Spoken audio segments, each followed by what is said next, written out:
Hello everyone and welcome back to the channel. Wow, what a fallout. What a fallout from the Activision deal that Xbox just sealed. Yes, so I'm not sure if you are aware, hopefully you are aware by now because it's made massive news and upset a lot of people. So Xbox purchased Activision and Blizzard. So if you're unaware, they made games like Call of Duty, Candy Crush and World of Warframe. No, World of Warframe, what the fuck, I've mucked up to Warcraft! World of War, craft, fuck it. Anyway, it has upset so many people, the media, fanboys. It's just quite incredible, really. It's pretty exceptionally hypocritical, which we'll go into. But the thing is, this is what happens when you get a little fish prod a big fish. You get little man take swings at big man, and big man swings back. So Microsoft did it, and they did it with £70 billion. Well, actually just under, but you know, what's a few billion between friends. Yes, so Microsoft swung back at Sony, who have been prompting them for ages. Not just them, actually. Well, not really them. It's mainly been their fan base, and the media have been prompting and pushing Microsoft for some time. And Microsoft sort of holding back because, you know, they're a big trillion-dollar company, and Sony are just a few billions with a trillion dollars in debt, I believe. So, you know, Microsoft are quite happy just to sit back on their laurels and just, you know, you get on with it, Sony. We'll just we'll play our game, you'll play yours. But no, people just get pushing Microsoft through the years and years of being sort of repressed and held back and sort of, you know, having to sort of hold back behind Xbox, had to hold back for Microsoft. You know, they can't just do as they please. They was given a lot more money to spend. Phil was given a lot more power. So he finally had the reins to flex. He finally was given the opportunity to cut loose. I feel like I live in a world made of cardboard, always taking constant care not to break something, to break someone. Never allowing myself to lose control, even for a moment, or someone could die.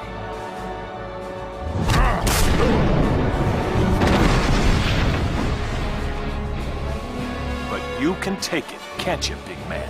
What we have here is a rare opportunity for me to cut loose and show you just how powerful I really am.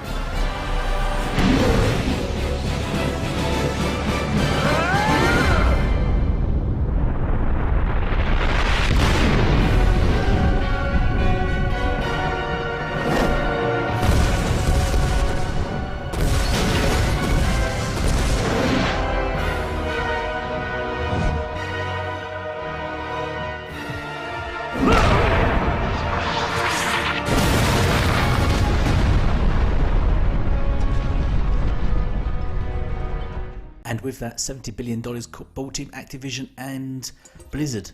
As I said, made the games like COD and that. And it went into breakdown. Literally, fanboys were crying their eyes out. And I mean literally. They were. You don't. Oh, okay, here he is. I don't even know what to say anymore at this point. I'm literally speechless right now.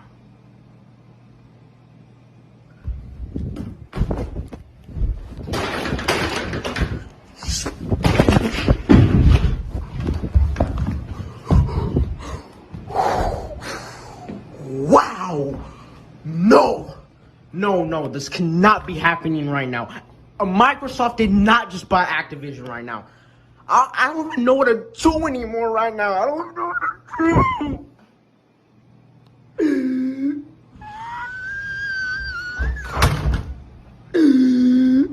don't know what to do anymore. I don't know what to do. Oh my god. Buy an Xbox and get Game Pass. That's what you could do. You could buy an Xbox and get Game Pass. Quick funny story. That guy got so toxic that YouTube suspended his account. Yes, and they had to take down his account and he redid it and tried to edit over it. I think I might cover that in another video.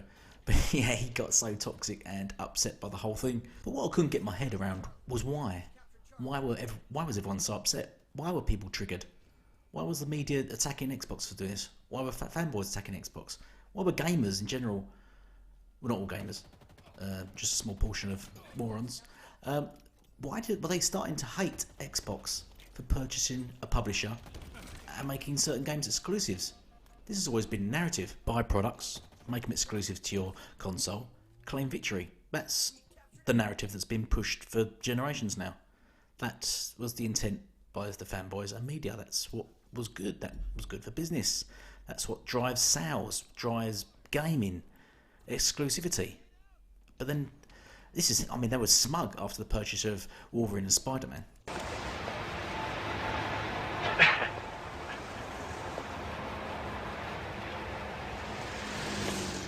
And the media has always backed Sony. Backed Sony when it's bought studios, backed Sony when it's made games exclusive.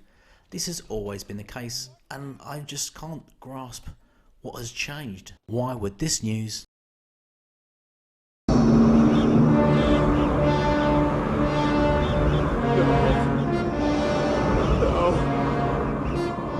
Not true. That's impossible. have this effect?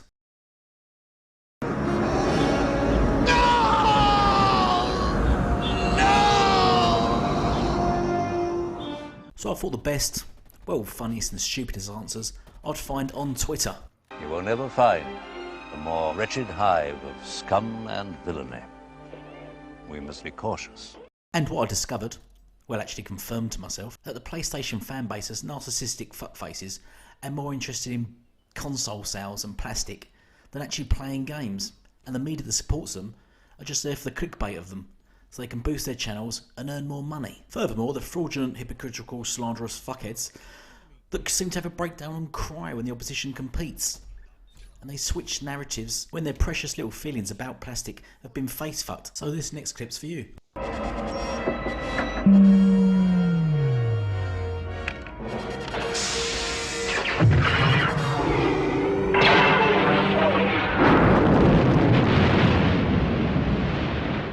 Some of the conspiracies and nonsense that's coming out of this.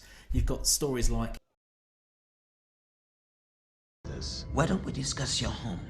Not Romania. Certainly not Brooklyn, no.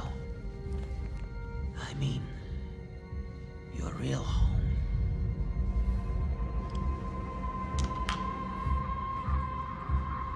Желание. Ржавой. Stop. 12. Stop. Развед. 5.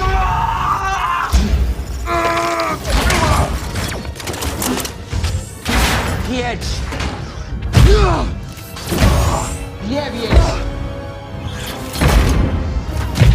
Dobre kacety. Возвращение на родину. 1. Грузовый вагон.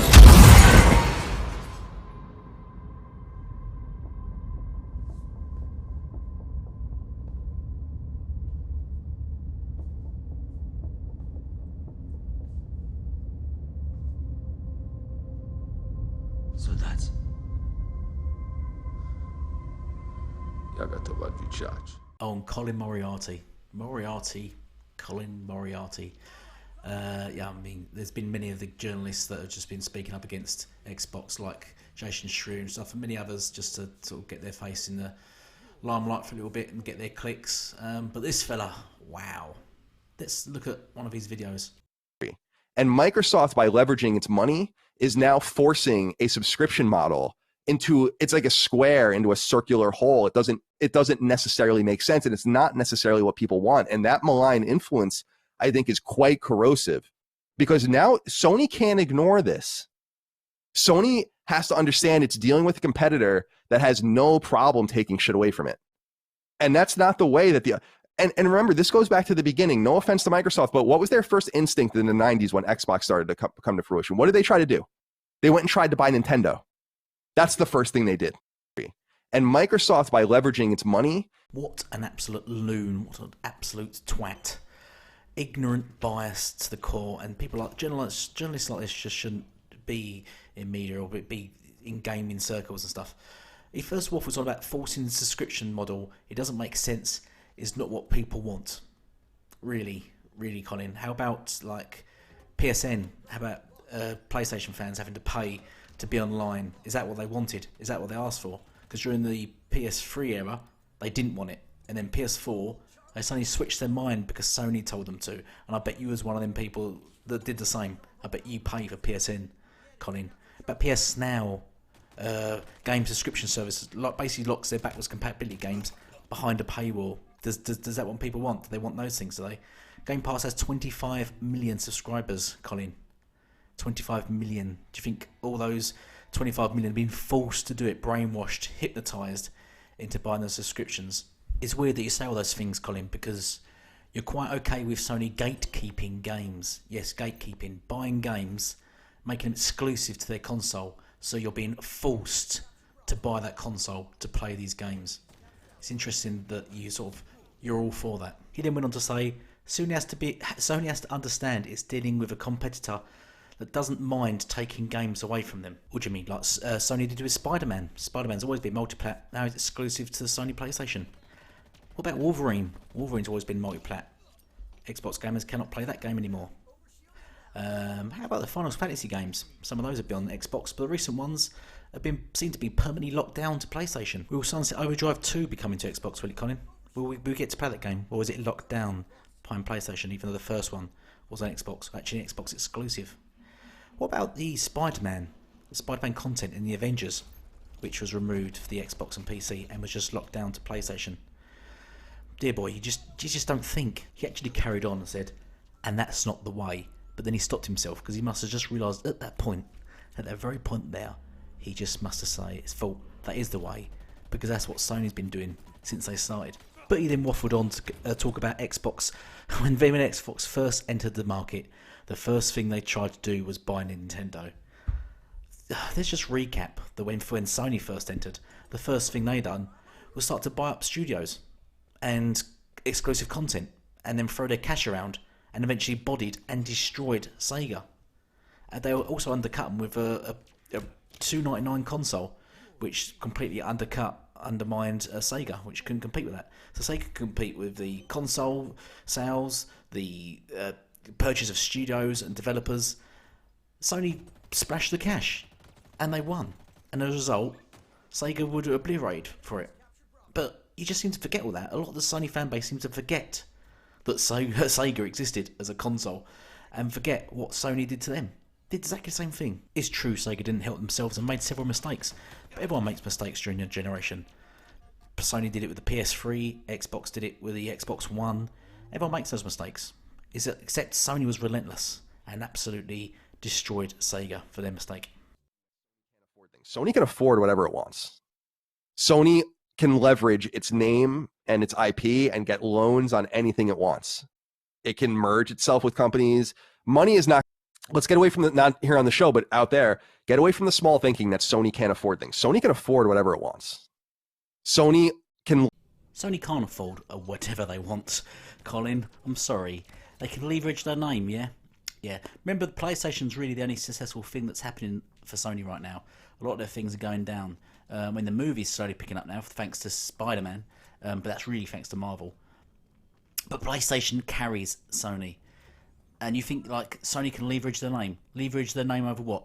Microsoft, the $1 trillion company that just bought Activision for £70 billion. What do you think? You think Sony can leverage their name over Microsoft? Is that your thing?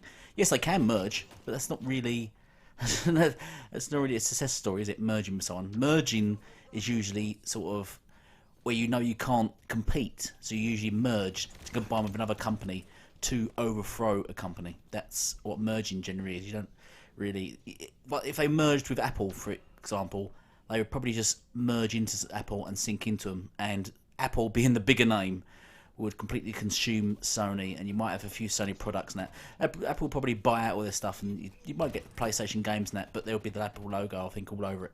Yeah, they could merge with some of those companies like that, but don't start with them merging, and that's a lot of people. I know a lot of gamers would not be happy, and this is Sony fanboys, would not be happy if Sony merged with your likes of Apple. You've also got to account for whoever merges with Sony, say it be Apple or Amazon and stuff, they're going to have to take on their £1 trillion debt.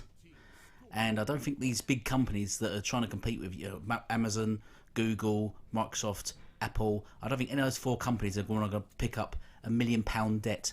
Not at this stage. Not when you've got sort of the $1 trillion boys club. One of them's not going to want to drop £1 trillion. So, I never want to hear moralistic grandstanding from him, Phil Spencer, and that fucking image that they put out where it showed the whole leadership position with their pronouns in it and stuff. Save it.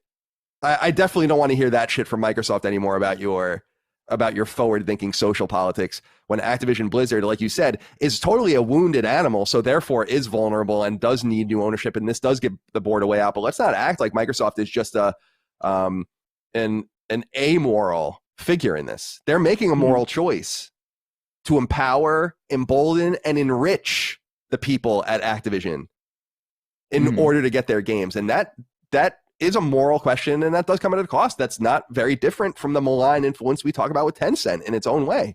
It's like you're emboldening that. Like this is not a penalty. So I definitely don't want to hear any of that from Microsoft anymore. That's my take. I don't know if you guys agree. Firstly, the penalty, as you put it, is generally what happens in business, Colin. Microsoft don't own Activision or run Activision or anything. You have to pay. This is how business works. You have to pay people out.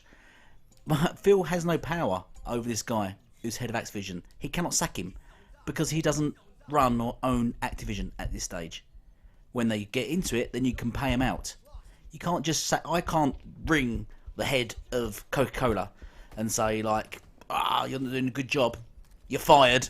They're not going to listen to me. That's not how business works. You can't just sack people that you have no control over. I don't know where, so the guy's getting a penalty and the guy's going. Yes, he's getting a load of money, but he's created, at the end of the day, despite all his injustices, he does have money and he has created an empire from the money, so you can't just write that off. I mean, if you're going to bring morals into it, let's take a look at the PlayStation, the CEO of PlayStation that was running a paedophile ring. Any mention on that and morals and your moral compass regarding to Sony and PlayStation now? Now you know that CEO was a paedophile. You're still just going to champion Sony though, yeah? Because you've got no moral compass at all, you're just clickbait. And so to finish off, just a reminder to everyone that's going to cry about this. Sony and its fan base and the media they actually begged for Xbox to compete. You wanted them to spend your money. A lot of you literally said, why don't Microsoft use its trillions and start getting studios? They have, and they've done good business. Instead of going for the middleman, for the little man, and buying the individual studios or small studios, they've splashed the cash, as you said, and bought the publishers that have multiple studios and already have a hold in gaming. They've actually bought into good business practice.